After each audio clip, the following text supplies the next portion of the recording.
It is 12 noon. Welcome back in. Three-man front on this Thursday. Reminder, we'll be at Crafts on 280 tomorrow with the Birmingham Stallions, as we'll be broadcasting live between 10 and 2. The actual event is 11 to 1 with the Birmingham Stallions, and the first 50 folks there, you'll get free lunch there at Crafts on 280. Last night in basketball, Alabama, big win against Texas A&M, 100-97. The Tide finished the game on a 19-6 run against the Aggies. Aiden Holloway, 20 points. The Tide made 16 three-pointers last night. So Bama now 5-4 in the SEC, handing A&M their second loss of the season. Bama now travels to Auburn, Neville Arena, to take on the Auburn Tigers. That's 3 o'clock tip-off. You can hear the game right here on Jocks. And joining us on the Higginbotham Hotline, our resident bracketologist. Bracketeer.org is the website. You hear him. You see him all over those social media. He covers basketball as well as anybody, and that's Rocco Miller joining us here on Three-Man Front. Rocco, you've had that Texas swing, right? Tell us about all the games you visited this week. So I saw you. Were you in Nacogdoches, Texas? Is that where you were one day this week watching a game? You betcha. Great to be on with you guys again. I was there Monday night. I was actually going to continue on to SMU NC State on Tuesday, which ended up being a great win for the Wolfpack on the road. But I had started that trip about a week earlier in the Midwest. So Nacogdoches was the only Texas stop on the swing, but what a stop it was as the Lumberjacks took down McNeese. A high level ball game. Stephen F. Austin taking the league by surprise and has a 2-game lead over mighty McNeese. You know, a team that's just got far and away a better talent and resources in that league the last 2 seasons. And Stephen F. Austin, of course, very committed to basketball, has been down, hires Matt Brower, and what a job he's doing in year one. That team is really, really connected. They move the ball well, such great passing and cutting, and they defend at a very high level. They're 11th in the nation right now in defensive field goal percentage, which basically takes into account all levels of scoring. And it's really impressive what they're doing. And could be a fascinating Southland tournament because you guys probably know that McNeese gets to host that thing every year. Mm-hmm. And that could be quite controversial this year because I think the rest of the country doesn't know all the politics on why that came to be. But I think when people see that Stephen F. Austin likely wins this league outright and then has to play McNeese for the championship in a road game, that's going to stir the pot with a lot of national attention. So just look forward to that. Well, you are a West Coast guy, and I know you cover the West Coast Conference a good bit. You get to see a lot of San Francisco games, and I know you work with a lot of schools on the West Coast with scheduling and things of that nature. But how shocked were you last night, the Portland Pilots doing what they did against Gonzaga? It was unbelievable. beyond shocking. I don't even know the word for it. It's probably, certainly here in the West, the biggest upset we've seen in a long time. Even in the Pac-12 days, at least those were Pac-12 level schools. If Cal was really awful and they came out of nowhere to beat Arizona, you would still be like, okay, well, they have 2 or 3 guys that are still possibly NBA players, and you could start to rationalize it a little bit. Well, here's a deal where Portland's got one guy that could be really, really special, the Australian kid, freshman, Joel Foxwell. And in this game, he was the best player on the floor. And he's rapidly been getting better throughout the season. This was his big moment. But the rest of the team, I mean, there are a lot of holes in this team at Portland. I'll be honest. They have a center, James O'Donnell, who transferred from San Francisco. Again, he was like San Francisco's third-string center last year. And I've liked the kid. He works hard. He had a great game last night. He was defending Graham Ike. But nobody could have saw this coming. Look at Portland's game before this, guys. They lost by 30 to Washington State. Washington my goodness. State. So this is so amazing. Like, it was one thing to have the lead in the first half, and you're just thinking, okay, we see this with Gonzaga from time to time. Then they just flex their muscle and it's over. And we were waiting for that moment to happen the whole second half. And Portland just kept making baskets, and mainly Foxwell making it happen. He had 8 assists, 27 points. And in the pick and roll game, Gonzaga was a disaster covering the ball screen. And Foxwell was slicing and dicing them. It was just an unforgettable game. And the really big story about it is, of course, Gonzaga is leaving the WCC to join the new and improved Pac-12 next year. at least with the best schools left available. And this will be the last time Gonzaga probably ever plays at Portland. And those two schools go way back. That was the 178th meeting between the two. Oh, wow. So this is like 100 years of history. And so when you think about it in that context, what a big deal that was for the university to beat Gonzaga, probably in their last chance at home ever.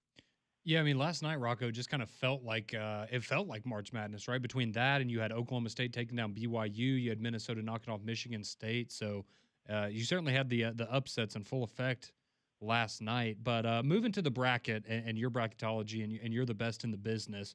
I did want to start off, and we're going to ask you a lot about the SEC, obviously.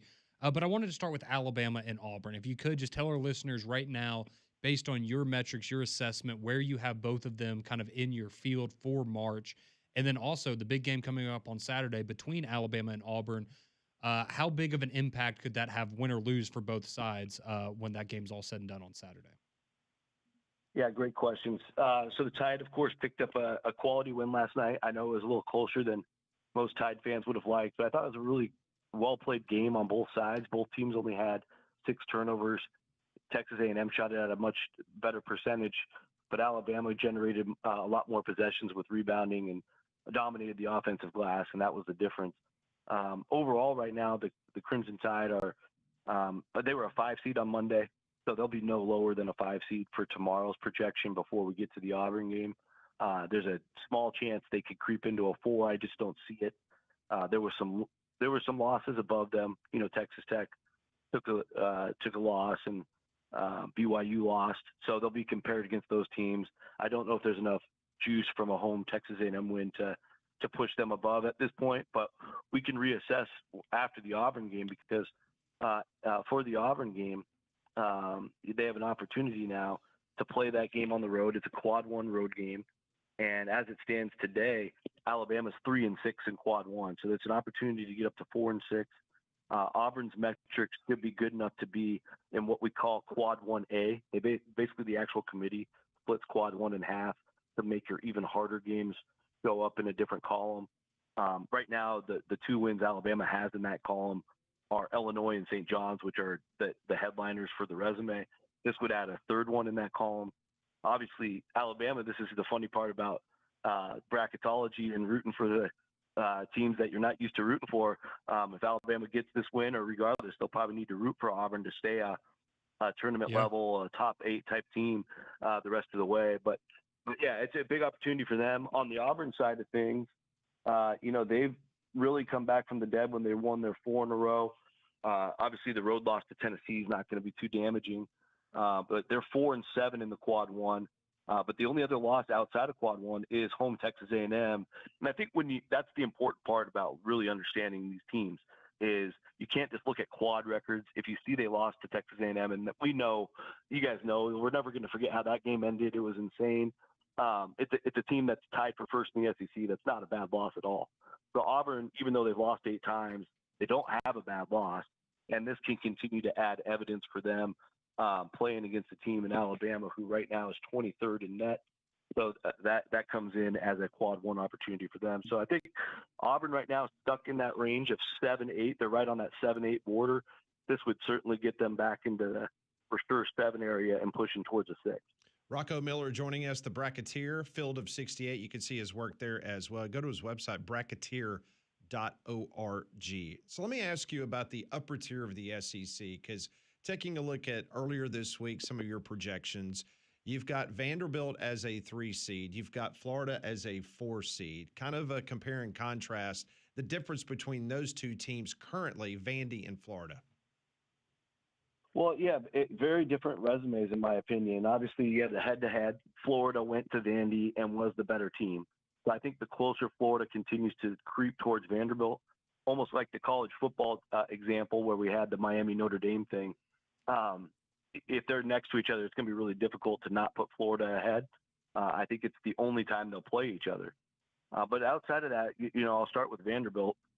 Their 3 hardest games, they lost all 3. And that's by the way the net is broken down on the sheet. So a road game at Texas and a road game at Arkansas comes in actually as a harder game than a home game against Alabama and Kentucky, which they won those 2. So it shows up as the road loss to Arkansas and Texas and the home loss to Florida being their three hardest. They beat everybody else, and they've been fairly dominant, which helps in seeding because and a lot of times in seeding, you're going to, especially when you start with the threes all the way through like the 9 seeds, a lot of that is based on more predominantly on your power numbers, which is like your Ken Palm, your net, your Torvik, et cetera. All these different models that measure your predictive versus what you actually achieved. And that's going to help Vanderbilt because right now Torvik's got them in the top 10, Ken Palm's got them 13, Net's got them 14. That's pretty good. On the flip side, Florida's obviously lost more games, but Florida's played a lot harder games. And with their resume, they're starting to really pick it up. I mean, their power numbers are even better than Vandy's. They're top 8 in the Torvik, 7th in the Ken Palm, 11th in the net. So if you're just going off that, you think Florida's more dangerous, and Florida probably is more dangerous. But they also have to own these 6 losses that they have. They have a loss to TCU. TCU's not a tournament team right now. Florida lost at Missouri. Missouri might not be a tournament team right now. So there's just different warts on Florida's resume that Vanderbilt doesn't have to deal with. So it's a close call right now, but I do think that once they are close enough, you have to give the edge to the Gators. Okay, well, you just mentioned one of the schools I was going to ask you about, and that was Missouri, with them kind of being on the bubble right now. So it looks like right now SEC is looking at either 9 or 10 teams getting in, and Missouri could be one of those teams that either pushes it to 10 or makes it 9. Besides Missouri, are there any other SEC teams that you view as kind of on that bubble? Obviously have some work to do, but any teams that you see maybe trending in that direction where with a good, maybe a week or two we look up and we start seeing them in the field? Well, right now it's Missouri and Texas are the clear two, and I think for them, the wins are already there, which is interesting because a lot of times with bubble teams, you're waiting for them to can they win this road game? I want to see them beat somebody, or can they put together some good home wins? Something that really impresses you. And the interesting thing about Missouri and Texas, they've already got those wins. Texas, of course, has the big win at Alabama. That's a better road win than they had all of last season. And still somehow they got in last year.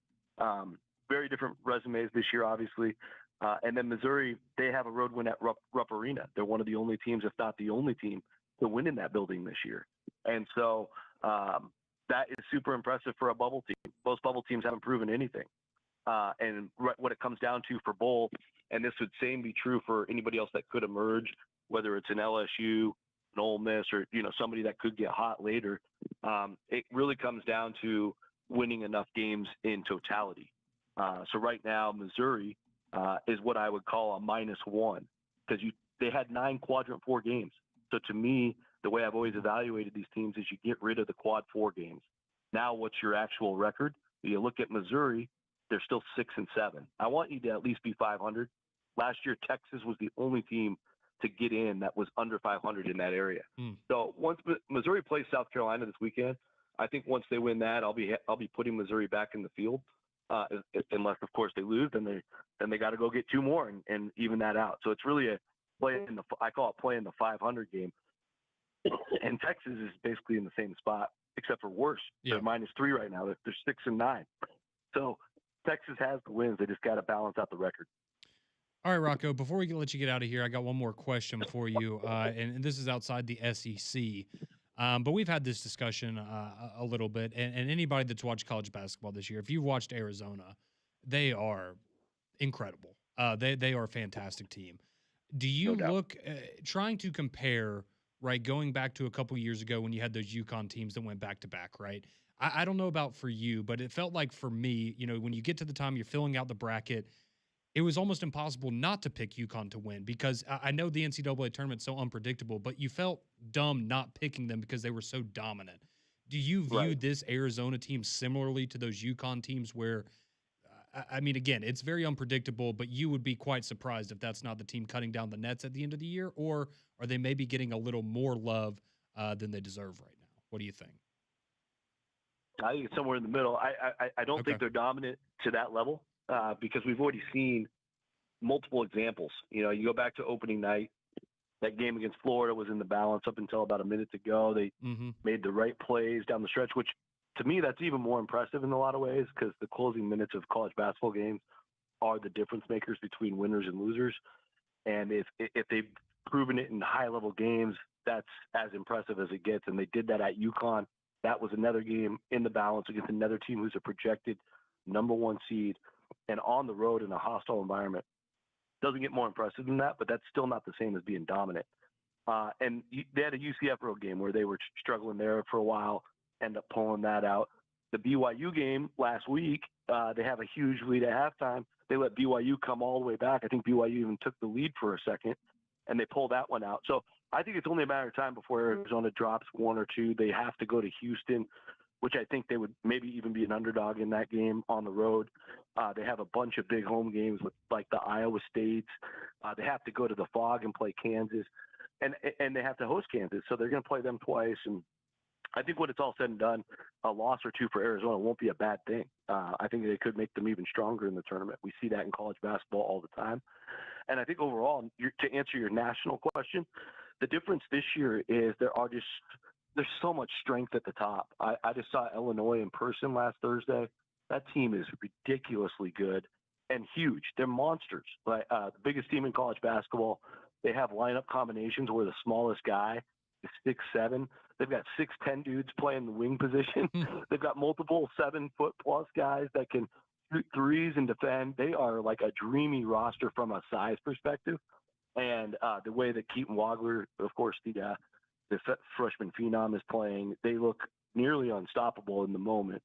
And so you just don't know. Like that's a team that could win it all. Duke's obviously Duke, who has a very high floor. Michigan had that stretch where they were they were just playing like superhuman basketball. They're also gigantic. And so I think the tournament, once we get down to like the last 16 or 8 teams, it's just going to be some really big time heavyweight clashes, like bigger than we've seen from an overall depth and strength perspective in the past, because of NIL and the portal has allowed a lot of these programs at the top to just super stack the rosters with such amazing size and quality. You see that across the sport right now, turnovers are down and free throw shooting percentages up. It's a better product at the top of the sport. So it sucks for us that love the little guys. But when we get down to those top dogs playing each other, those are going to be some incredible basketball games. And you mentioned Illinois, the fact that Alabama was able to go up to Chicago and get that win. Yeah. As you mentioned earlier, that is huge on that resume for Alabama. Huge. Yeah, big time. Listen, Rocco, always appreciate you carving out a couple minutes for us each week in regards to what's going on in the world of college basketball. Go to his website, bracketeer.org. You can also follow his work there at the Field of 68. Rocco, always appreciate it. Hopefully we can catch up with you again next week. Of course, anytime, guys. Great talking to you. Thanks, Rocco. Rocco Miller joined us on the Higginbotham Hotline. You deserve solutions that are built for you. Higginbotham is your one-source solution for insurance, financial, and HR services. Mike Rodak's going to join us at 1 o'clock today, as the Charles Bediako hearing is tomorrow morning at 9:30 a.m. So Mike Rodak will be with us at the top of the hour at 1 o'clock. We'll get the very latest on the court case in which Charles Bediako, maybe tomorrow, we will know finality, if he's going to be able to play for Alabama for the rest of the season, or he will be ruled ineligible. That could come as early as tomorrow. Mike will give us the very latest at 1. We'll get to more of your text, your calls at 1-800-239-WJOX.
12:23 back on Jocks on this Thursday. Reminder, we'll be at Craps on 288 tomorrow in conjunction with the Birmingham Stallions. Hopefully, you'll be able to stop by and see us. First 50 people. Free lunch, courtesy of Craps 280 and, of course, the Birmingham Stallions. Interesting conversation with the Bracketeer. Joins us each and every week here on the program. He's got Missouri sitting there on that cut line in regards to maybe the last SEC team that might make the NCAA tournament. We need you for double digits, Missouri. Come on. Help us out. If you missed any of our interviews today, and we have had a very busy show, Evie Van Pelt from the Rebel Walk, she gave us the very latest on what's happening with Trinidad Chambliss. Peter Rauterkus from AL.com about Auburn signing day and the transfer portal for the Auburn football team. A little bit of a preview of the Iron Bowl of basketball coming up on Saturday. Rodney Orr from Tider Insider gave us the Alabama side of things in regards to the recruiting and the transfer portal. Rob Pate, former Auburn DB, just his overall feelings about the Auburn program. And you just heard Rocco Miller coming up at 1. More guests. We'll have Mike Rodak from Bama 247 as he will be in the courtroom tomorrow as Charles Bediako. The NCAA actually got a win today in Tuscaloosa. A win, a small win that the judge sided with the NCAA, saying that they did not need to postpone and wait for another week or 2 or 10 days before they had a hearing about the permanent order that could allow Bediako to play. So they're going to hear it tomorrow at 9:30. See, I like to think that the judge listens to the show. Well, but having the information in front of him and maybe studying the case, I'm just saying maybe there's a scenario where he feels pretty strongly that this is going to end up being ruled in Alabama in Charles Bediako's favor. So this was a way to give the NCAA a moral victory before tomorrow. So the NCAA, they did deny last night the appeal of the eligibility waiver by Ole Miss quarterback Trinidad Chambliss. The NCAA Athletics Eligibility Subcommittee denied the waiver, which was for a medical red shirt. And the school has been informed, and of course Ole Miss sent out a very strongly worded response to the NCAA, kind of smacking them around a little bit. Now, Chambliss is not done fighting to play in 2026. He previously sued the NCAA in Chancery Court in Lafayette County, Mississippi. That is the county seat of Oxford, Mississippi. I was going to say, Evie, it's basically Oxford. Yes. Ole Miss statement read, Chambliss's representatives will continue to pursue all available legal remedies, and we will publicly stand behind Trinidad while holding the NCAA accountable for a decision that fails to align with its own rules, precedent, and the documented medical record. I just liked where the how did they word it with his medical situation? But they were like a debilitating illness or something. They were definitely trying to word it and make you think that it was a very serious medical condition. And again, it very well may have been. It's just interesting that, again, we're doing this he said, she said over medical records and whether someone can play college football for another year. So Eric Blevins, he is a Tulane Law School grad, and he is the manager of the Tulane Sports Law Program. Okay. He went on Twitter last night, and he said the following in regards to Trinidad Chambliss's case. And I would think this guy has a pretty good idea. Tulane Law School grad. He's the manager of the Tulane Sports Law Program at Tulane. I think he knows his stuff. He says the following. He says, if Chambliss wins, it would open a whole other bucket of lawsuits, even more than Pavia, Aguilar, and others. This Tulane law professor basically says Chambliss's lawsuit is a contract claim. Nearly every other prior eligibility suit has been an antitrust claim. Long story short, the contract claim is an easier potential path than the antitrust suit. Really? Okay. Interesting. This law professor at Tulane goes on to write, antitrust claims require proof of harm to an entire market of athletes, like all FBS players. A contract claim could potentially win just based on proof of harm to the individual athlete plaintiff. And as Evie told us in hour number 1, he has already signed a rev share deal of what, $6 million. Yeah, she said it was north of 5, but we've been told it's 6. Yes. So he could prove that, hey, if you don't let me play, this is how much I'm missing out. That I'm going to lose between $5 and $6 million. And based on my draft grade from the NFL, I'm not going to be a first or second round pick. So the amount of money that I'm going to make in college is significantly higher. and you can't take that opportunity away from me. Just like when Pavia won his initial case that granted him and basically threw out all JUCO play and just said, okay, we're going to restart the clock once you play FBS football. So if Chambliss wins this case, according to this law school professor at Tulane University, he says you can expect a bunch of copycat filings and lawsuits against the NCAA immediately. Absolutely. And guess what? If he wins, they're all going to win as well. Because the precedent will have already been set. Yeah, I mean, it's I guess we say this a lot, but it just feels like all of these situations that present themselves will open up another can of worms down the road once they're resolved ultimately. When we come back on Three-Man Front, we will get back to the text line at 205-834-9450, brought to you by Courtesy GMC. This is the Thursday edition of Three-Man Front.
$12:32 here on Jocks. This is Three-Man Front. Pat, Molly, Conrad. Landry will be back with us on Monday,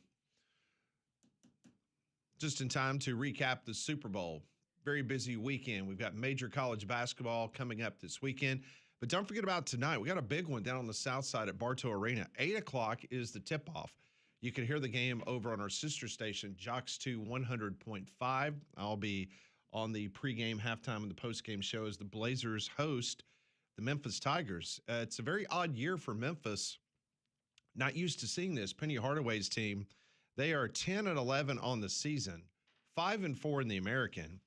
Meanwhile, the Blazers are 14-8, 5-4 in the American, just like Memphis. But it's interesting because UAB has not won a home conference game this year, but they've won 5 in a row on the road, something that's only happened one other time in the history of UAB basketball. Very odd. This is the 56th meeting between Memphis and UAB. It's the third most of any UAB opponent. Unfortunately, Memphis has a big, huge series lead, 43-12 over the Blazers. But one thing is for sure, UAB has some really good numbers nationally. They rank first in the conference in 5 different statistical categories.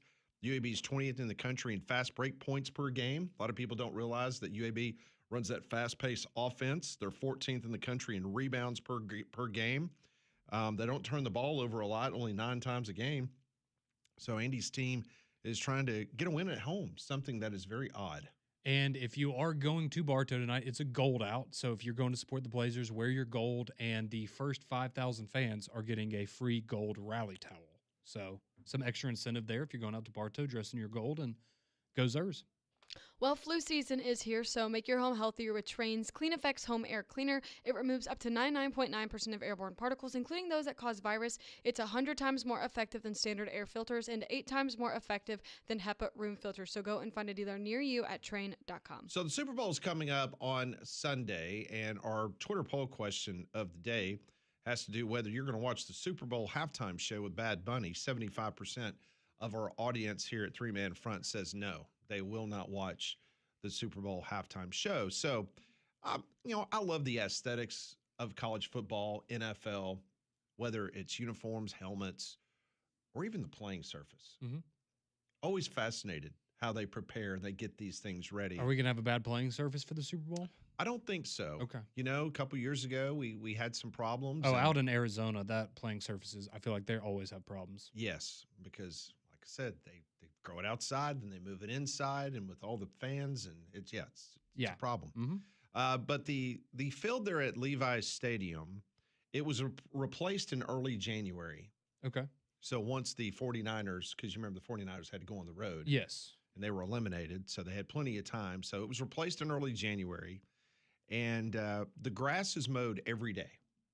Okay. Which should not be a surprise. No. Anybody that's in turf care, baseball field, football field. Every day. Yep. So it's mowed every day. I really never knew about this, but I was reading that the field is tested by the Beast. Are you familiar with the Beast? I'm not familiar with the Beast. Is this some sort of machine that they have? This is a machine that they have. BEAST stands for Biomechanical Elite Athletic Show Turf Tester. Yeah, Beast is a lot easier to say.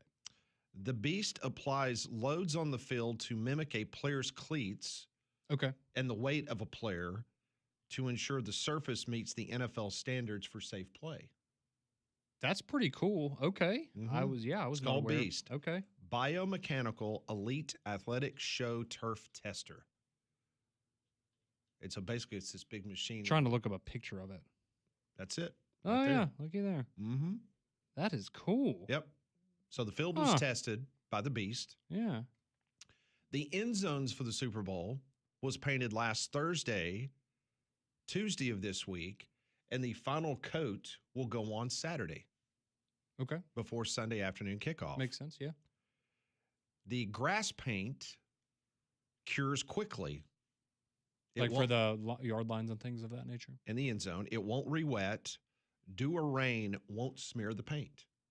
That's impressive. Okay. Mm-hmm. I didn't even think about dew being a big issue. Yeah, that would be a big issue for turf care. And not to mention the fact they paint it and then they have to put tarps on it because then you have halftime performers. They have to practice and go through the routines of Correct. pregame and halftime and all that kind of stuff. So they want to make sure that whatever they painted doesn't get smeared. Yeah. Would you like to take a guess how many gallons of field paint is used every time they paint the field? Oh, every time they do a coat? Mm-hmm. And they do it 3 times. As I mentioned, they did it last week. They did Tuesday this week, and they'll do it again Saturday. Oh man, I don't even know where to begin. 50 gallons of paint. 50 gallons. That sounds like a lot of paint to me. They use between 150 and 200 gallons of paint. Okay, that was a modest guess on my behalf. 200 gallons of paint. 200 gallons of paint. So that's one of, like, when you're painting your house, one of those cans, that's a gallon. Mm-hmm. Multiply that times 200. Woo, we painted my whole house with 2 of those. Did you really? Yeah. It's not a Okay. big house. Not a big house.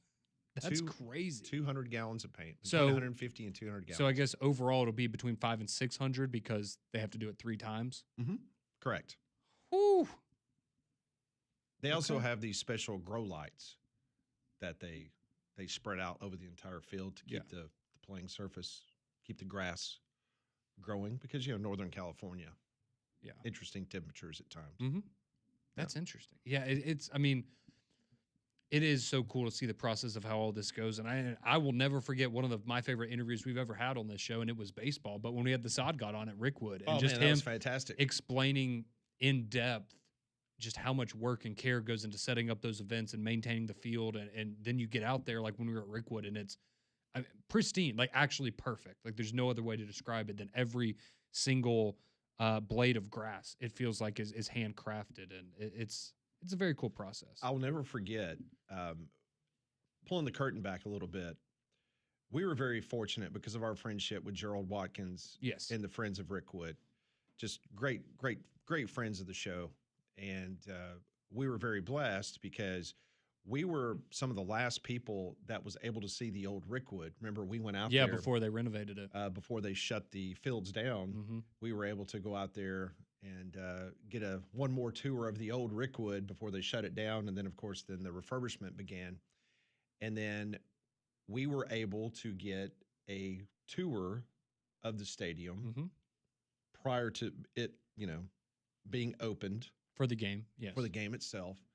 And I'll never forget, because they had workers out there that Mhm. was still working on the grass. And I remember Gerald and Mike and Joe were all telling us, okay, guys, like literally, do not step foot off the warning. Yeah, it was the one thing we couldn't do. Yeah. Like, you cannot do it. Yep, can't touch the grass. Well, MLB had cameras everywhere They did. back into New York. And I guess the sod god probably Yeah. probably had it on his phone. Yeah.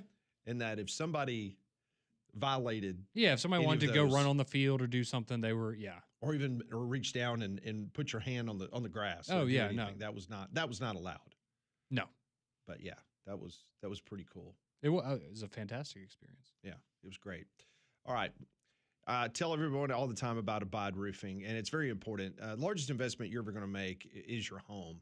And whether you got a brand new home or you got an older home, whatever the case may be, you need to call Travis Lloyd because Travis Lloyd and the Abide Roofing team, they're able to come to your house and give you a free assessment. They can get on your roof. They're not going to charge you a dime, and it's not a sales pitch. Like, they want to make sure that your investment's taken care of. So they're going to get on your roof. And unfortunately for me, I had some leaking, and they found that not only did I have some some loose shingles, but I had some other deteriorating problems because of storm damage. And so they dealt with my insurance company, something that I was having problems with, but they're the insurance claim masters there at Abide Roofing, and they can help you just like they helped me. And what they're going to do to your house, whether it's those small shingle fixes or a complete roof replacement, their work is built to last. There's no shortcuts. There's no compromises. Only the best materials, giving you durability, weather resistance, and long-term value of your largest investment, your home. 25 years of trusted experience. So get started today. As I mentioned, they're the insurance claim masters. They can help you like they did me with their insurance company. So Abide Roofing, give them a call, 205-577-7338, or just go to their website, abideroof.com. Coming up at the top of the hour, Mike Rodak from Bama 247 will give us the very latest from the Charles Bediaco case. He will be in Tuscaloosa tomorrow morning as the hearing is scheduled for 9:30. So much more to come on this Thursday edition of Three Man Front.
This time of the year, there's so much going on. I know it is Super Bowl weekend, but there's a very special event coming up this Saturday, February the 7th.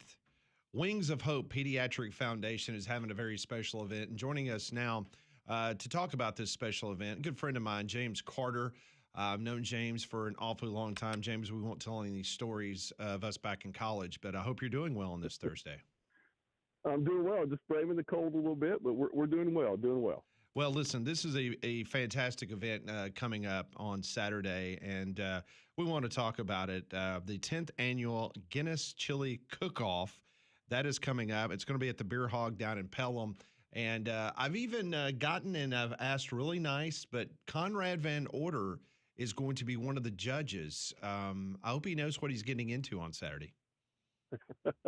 Actually, I think you'll have a great time. All you got to do is talk to Landrum. Landrum was actually helped us out as well, and so I think actually I'm kind of wondering who's going to do a better job. Will it be Conrad or Landrum? I'm kind of curious. Oh, it'll be me. Don't worry about it. If it's a competition with Landrum, I got it. Yeah, I got it. There's no question. All right, so before we talk about the event itself, let's talk about obviously the foundation that looking to make obviously make folks aware of and obviously try to raise funds for, and that's the Wings of Hope Pediatric Foundation. Yes, Pat, I could talk about them all day long. I've been involved with them for about 15 years. That's about how long they've been in existence. It's a local nonprofit. Long story short, the founder of it and the president is Tanya Willingham. We have a long history of being colleagues, and unfortunately, her and her husband, they were having to deal with terminally ill children, and unfortunately lost 2 children years ago.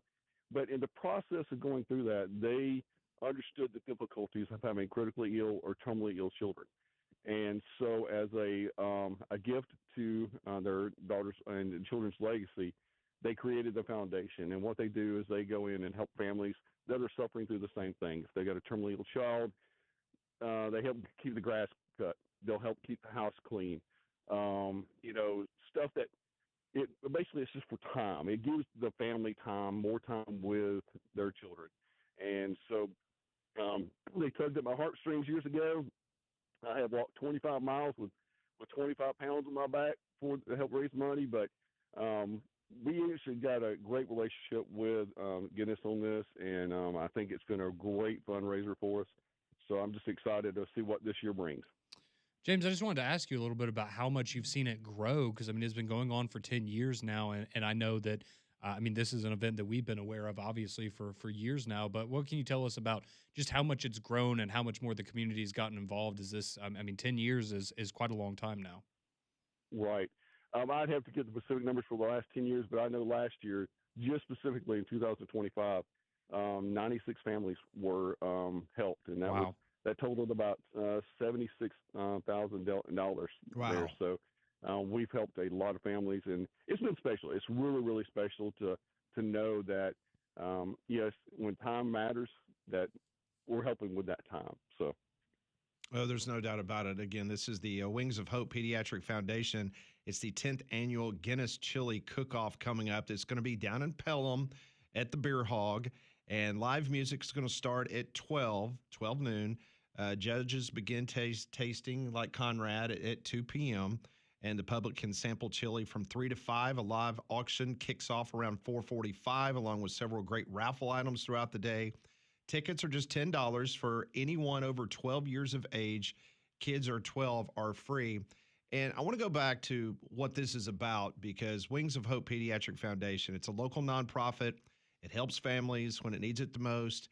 As James just mentioned, back in 2025, 96 families were helped, $76,500 in direct support. So when a child is facing a critical or terminal illness, Wings of Hope, they help cover everyday costs like rent, utilities, car, and insurance payments. So the money is going to a worthwhile cause. And can't say and thank you enough, James, for your involvement over this time frame. And I know a lot of people, and I gave the kind of the time frame for Saturday. But if folks want more information about what's coming up, where can they go? Where do you suggest? They can go to the Wings of Hope Pediatric Foundation's website. I also think that Beer Hog has got it on their website as well. And then lastly, I will say one more thing. We're still looking for teams. We got sponsorships to cover the teams. Team registration is free, and I've got a phone number that if they'll text Guinness to, they can register and still be a team and be a part of the fun of cooking. And if they got a special recipe they want to add to this, hey, we're all about it. All right. So basically, if Molly wants to enter her chili recipe, that she could just text the word Guinness to that number, and then you've got her covered, her chili team. Right. Exactly. And that number is 205 440 2848. Repeating 205 440 2848. Just text Guinness to it.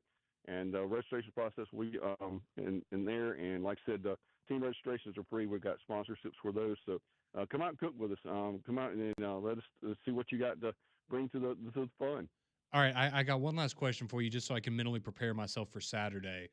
What is, if you can remember, maybe the most bizarre or unique chili that you've seen at this event? Because based on talking to Landrum, I did do my homework and talk to him, and he just told me that some people like to get a little crazy sometimes with the recipes or secret ingredients, things like that. Right. I haven't tasted anything really, really bizarre. I'll give you that. Okay. But I will say that the creative part of what people bring has been very neat to see. We've got I know we got one team that wears a kilt. I know for their team brand. So I'm going to be biased already now. No. I think that culture is great. So I'm all about it. But it's just a great time. The weather's supposed to be great for us again this year. So I'm just looking forward to seeing everybody come out and help them support the event. Yeah, and it's a family-friendly event, by the way. I mean, there's going to be a kids zone, inflatables, face painting, and balloon art. So, yeah, I mean, it's going to be a great day to raise money for a worthwhile cause. James Carter, always a pleasure to catch up with you. It was great to see your son the other day at Social Taco, and hope it's a fantastic event, and I hope Conrad does not embarrass the show. I doubt it very seriously. I think it's going to be great. Conrad, thank you for your time. We do appreciate it. Absolutely. And all of you at Josh have been real supportive of us, and we like the relationship and the bond we made to y'all. Oh, James, appreciate it, brother. Thank you so much. That is James Carter. Again, the big event coming up this weekend, the Wings of Hope Pediatric Foundation. It's the 10th annual Guinness Chili Cook-Off at Beer Hog in Pelham.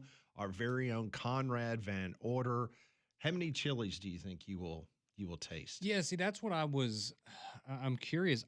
Because I'm going to guess, I would think anywhere between maybe like 8 to 12. What will you do to cleanse your palate in between? It's a good question. Because it got such a strong flavor with all the spices and stuff. I don't know if you can really get rid of it. I will say my only concern is, like, I'm not bad with hot food, but I could see some people maybe putting a little something in the chili to make it extra spicy, and that might, you might see some sweat, some beads of sweat or some tears coming out if that's the case, but we'll see. Should be a lot of fun. Okay. I cannot wait to get the report. I'm sure James will be texting me live information on Conrad Van Order. Well, you're going to be there with me, so I appreciate the support and all of that. It's very kind. That's what we're there for. Me and Molly, we're here to support you. Well, Molly's a competitor, so. I can't cook, so I don't think that's a good idea. It's not about you cooking. It's about you putting together a team that can cook. I'll see what I can do. There we go. That's the spirit. Yeah, she's all about it. Coming up next, Mike Rodak, Bama 247, Charles Bediako case, courtroom tomorrow, 9:30. He'll be there. Give us the latest report. What's happening with his eligibility. All that straight ahead. Hour number 4, 3-man front.